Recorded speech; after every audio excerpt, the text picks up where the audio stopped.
lendemain de l'élimination du chef d'état-major du Hezbollah, est-ce que le Hezbollah va riposter? Et si c'est le cas, de quelle ampleur pourrait être sa riposte?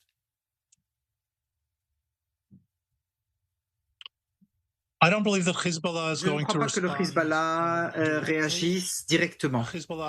Le Hezbollah a été terriblement affaibli, pas seulement pendant les opérations au Liban qui ont cessé il y a un an, mais comme vous l'avez montré dans votre reportage, par des opérations qui se sont poursuivies par les airs et au sol. Et je dois dire, je vis dans le nord et j'entends l'armée de l'air sur ma tête aujourd'hui qui va vers le Liban. Et donc, le Hezbollah a été constamment affaibli et empêché de se reconstruire.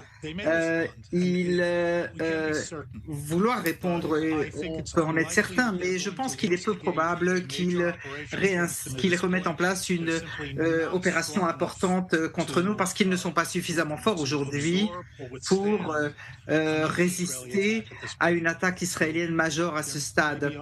Et donc, ils vont avoir une réaction, peut-être certaines attaques contre les troupes israéliennes au Liban ou en Syrie, peut-être une attaque terroriste dans un autre pays, mais je ne pense pas qu'ils attaquent sur le territoire israélien aujourd'hui. Et l'autre, Rodolphe, le message qui a été émis par Israël avec l'élimination de son responsable au placé de Hezbollah, c'est un message qui s'adresse également aux autorités libanaises dont on sait qu'elles ne parviennent pas à remplir leur engagement qui consiste à désarmer le Hamas. Est-ce qu'aujourd'hui, le gouvernement libanais, l'armée libanaise a la capacité et la volonté de mener à bien ce projet, à savoir le désarmement du Hezbollah? J'ai parlé du Hamas tout à l'heure, c'est une erreur, du Hezbollah. Ce sont les deux grandes questions actuellement. Je crois que le gouvernement souhaiterait désarmer le Hezbollah.